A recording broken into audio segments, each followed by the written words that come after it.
Здравейте! Искам да ви представя тази моя книга Подвижни занимателно-възпитателни игри, която е предназначена за класове деца, за родители с деца и всички, които искат да играят навън или в къщи, в група.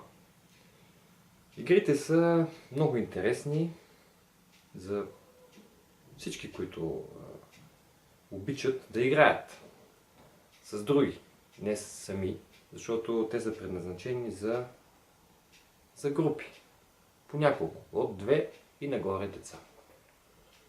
Хубаво е игрите да се играят с присъствието и с участието на родител или учител, които да следят за спазване на правилата и по този начин да вкарват ред в играта, иначе става хаос.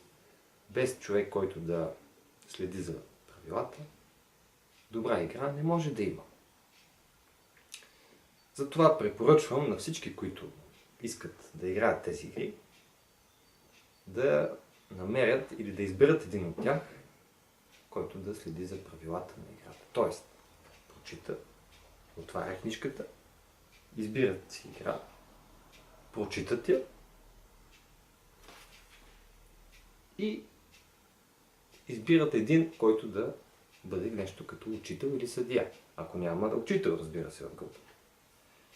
Той ще следи за правилата, може да играеш съдия, може да играеш учител. Но трябва да има такъв, който да му се чува думата, защото иначе става хаос. Всеки почва да вика, да казва, да се разпорежда и настъпва един голям хаос, в който никой не се учи, а само се гневи. Тоест, групата изпада в гняв и няма учение, а има гневене. А когато има гневене, има разстройство, хаос, объркване и никой не получава никакво умение. Така. Това е моята препоръка. Тези игри, които са записани в книгата, са играни в продължение на 3 години и половина, 4 години на площадките на София от мене, моята дъщеря и нейните приятели. От игрите, които сме играли, аз съм избрал най-доброто и съм го оформил в тази книжка. Нямах намерение да издавам, но така се случиха нещата, че се появи тая книга за радост на децата. Предприехме с издателя една инициатива за разпространение на книгата Игри в училищата. Обикаляме училищата в София и там, където ни приемат, показваме игрите на децата. До сега сме били в 6-7 училища и в множество 4-5 детски градини, където сме играли игрите и до сега нямаме случай, в който някой учител или директор или деца да не са харесали нашите игри. Напротив, те много ги харесват и си купуват книжки от нашите.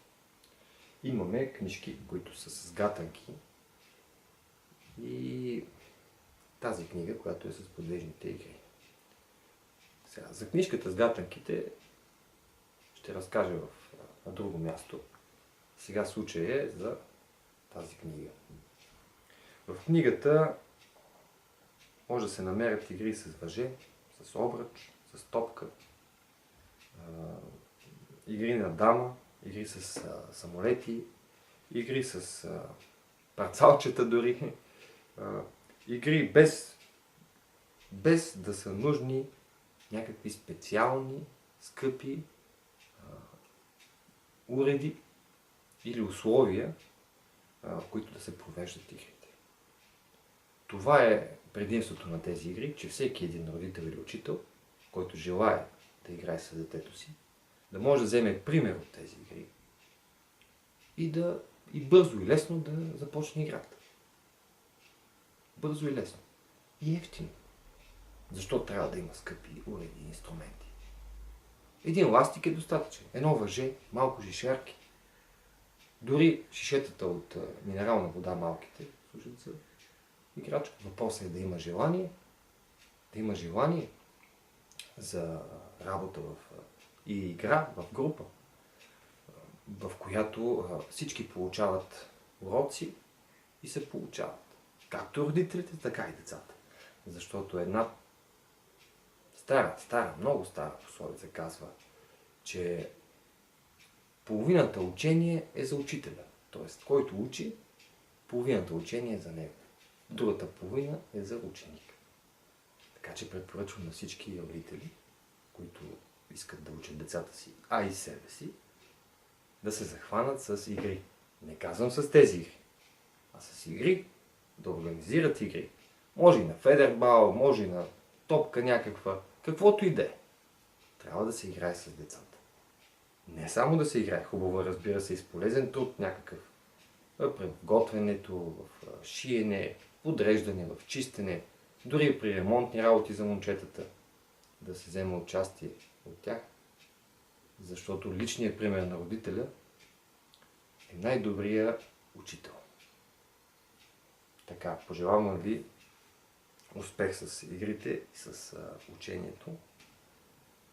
За тези, които харесат книгата, им препоръчвам да отидат в най-близката книжарница и да я потърсят.